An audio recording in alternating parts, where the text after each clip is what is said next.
Just 11 years ago, Chinese EVs were laughable, and the cars they produced could not trigger much interest even within the Chinese domestic market itself. But today, the whole of Europe is jittery about the Chinese EV evolution and foray into its market. The European Union, not one to take such matters lightly, has put every restriction in its arsenal to curtail China's EV growth in Europe's automotive domain. Now the question is, are Chinese vehicles a genuine threat to automakers in Europe, or is Europe just yielding to baseless paranoia? Let us find out. Legacy manufacturers in the likes of Mercedes, Renault, and BMW are a terrified lot. They are shocked by high-tech and efficient Chinese vehicles, and there is a good reason for this. The Chinese quality and standard of vehicles have come of age and are almost at par with their European counterpart. The most interesting part is that some Chinese automakers, such as NIO, BYD, and XPeng Motors, are actively striving to provide electric vehicles at price points that resonate with a lot of European consumers. And what's more, European customers are falling in love with the Chinese EVs. Car makers in Europe and Japan are therefore struggling to catch up with the Chinese. Giants like Ford, Toyota, and Volkswagen have been shown the dust by the Chinese, as China introduces cars at significantly lower prices than European and Japanese EVs. The Chinese, surprisingly, are penetrating the market with cars that cost $10,000 less than European or Japanese cars. It is a price that could send manufacturers in Europe parking. Such market dynamics have triggered a swift response from the political class in Europe. The EU is now under great pressure to increase tariffs on imports of Chinese cars into Europe. The tariffs as of today stagnate at 10%. Many auto experts view this rate as insufficient in safeguarding the European auto industry against the influx of competitively priced Chinese cars.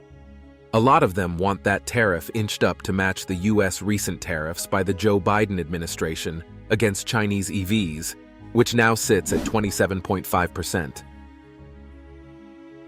But why are Chinese EVs way cheaper than any other EVs worldwide? It is a good question.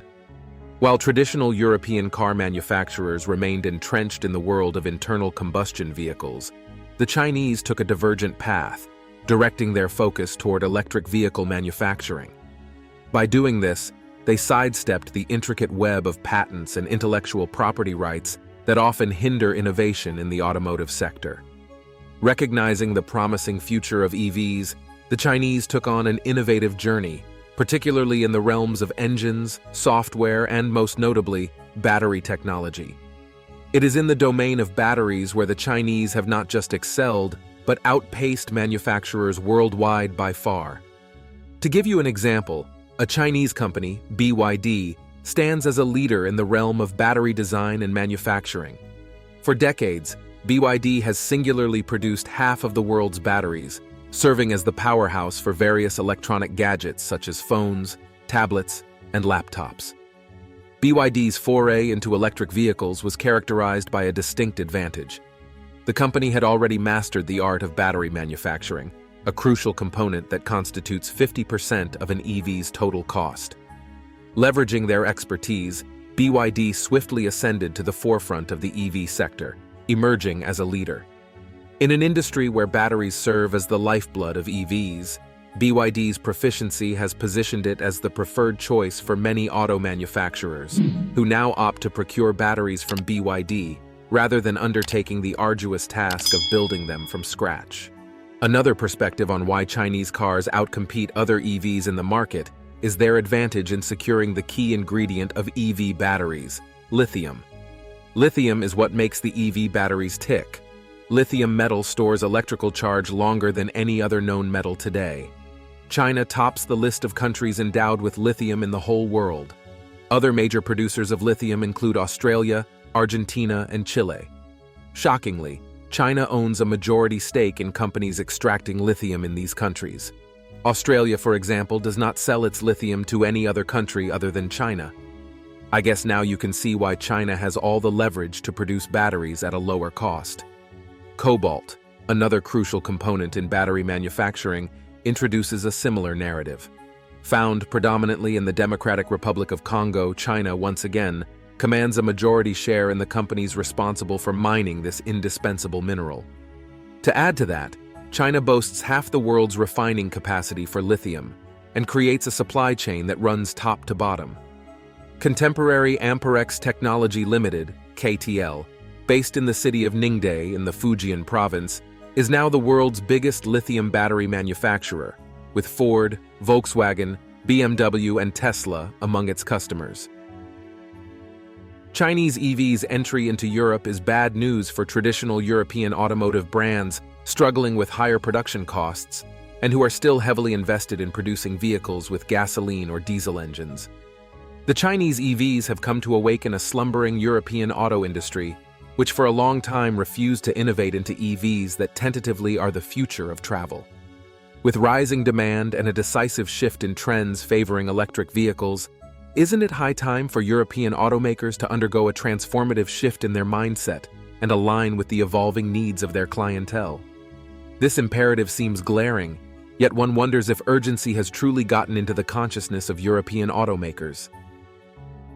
Taking a closer look at China, we get to see that there exists a huge market for EVs.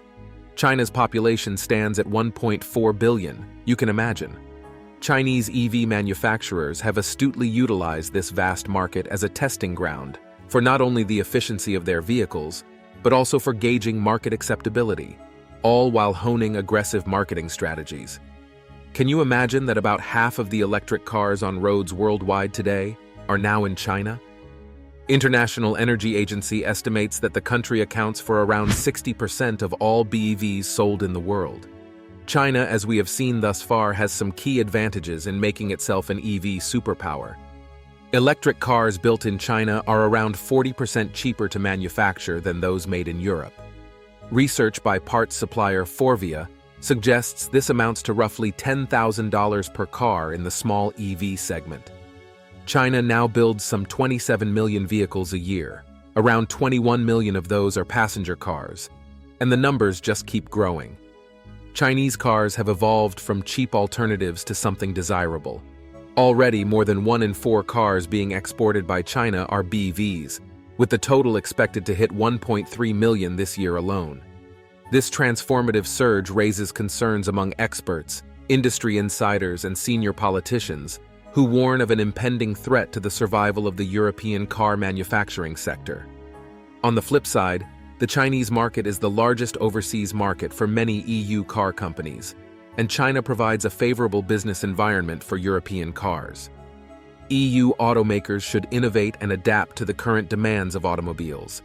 It is time for traditional car makers in Europe to move away from the usual and craft a car experience that resonates with today's discerning customers. Just like China has done. China has succeeded in providing in-car components and car experience that is winning over many European customers, deterring them from purchasing alternative European EV brands. Nevertheless, European Union car manufacturers encounter formidable challenges in the Chinese market, where their struggle to introduce innovative solutions leaves them at a disadvantage in capturing the attention of Chinese electric vehicle buyers. For instance, Volkswagen grapples with software issues within its ID family of electric vehicles, a predicament that impacts user experience and poses a potential threat to its market standing in China. In response, Volkswagen is actively exploring discussions with Huawei, considering the integration of Huawei software into its cars in China. This move fortifies its position within the fiercely competitive Chinese electric vehicle market, acknowledging the imperative need for cutting-edge solutions to meet the evolving demands of Chinese EV consumers. Certainly, the outlook appears bleak for EU automakers, with several succumbing to acquisition by Chinese counterparts. Renowned European brands have fallen under the ownership of Chinese auto giants. In 2007, SAIC Motor, a state-owned company, acquired MG, leveraging its position to introduce European battery electric vehicles. Additionally, Geely, a privately owned Chinese group, has held ownership of Volvo since 2010. Recognizing the perceived stagnation in innovation among European automakers, Chinese electric vehicle manufacturers are seizing the opportunity to bridge the gap and are boldly venturing into the European market. They seek to establish EV factories right on Europe's doorstep, a calculated step that could potentially change the competitive scene and even pose a threat to the market presence of European EVs. Concrete plans are already in motion, with intentions to set up a battery manufacturing facility in Hungary. According to a report by Xinhua News Agency in July, Sunwoda Electric of China aims to invest $1.7 billion to construct a power battery factory for EVs in Nyíregyháza, northeast Hungary. This initial step is anticipated to pave the way for the subsequent establishment of Chinese EV assembly plants across Europe. But how will European leadership react to this? The leadership in Europe is scared too. They are not sitting idly to see their traditional auto industries vanish. To this end, several measures have been put in place to curb the rise of China, and many more measures are in the pipeline. For instance, there is an anti-subsidy investigation going on.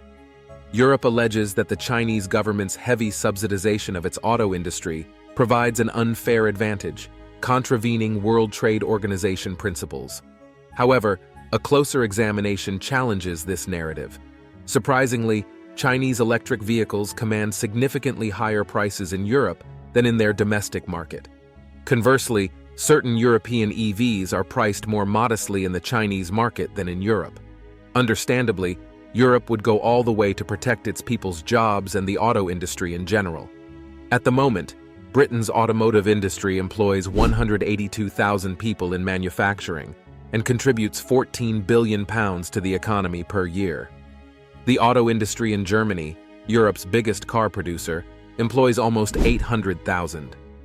In response to the European Protectionism Acts, China has indicated the possibility of filing its anti-subsidy investigation at the World Trade Organization against key European sectors.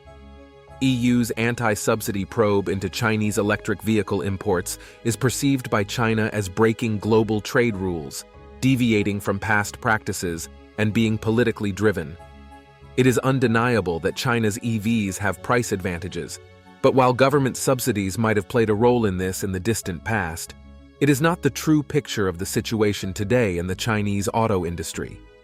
China's edge emanates from an efficient value chain, talent, technology, infrastructure, and logistics.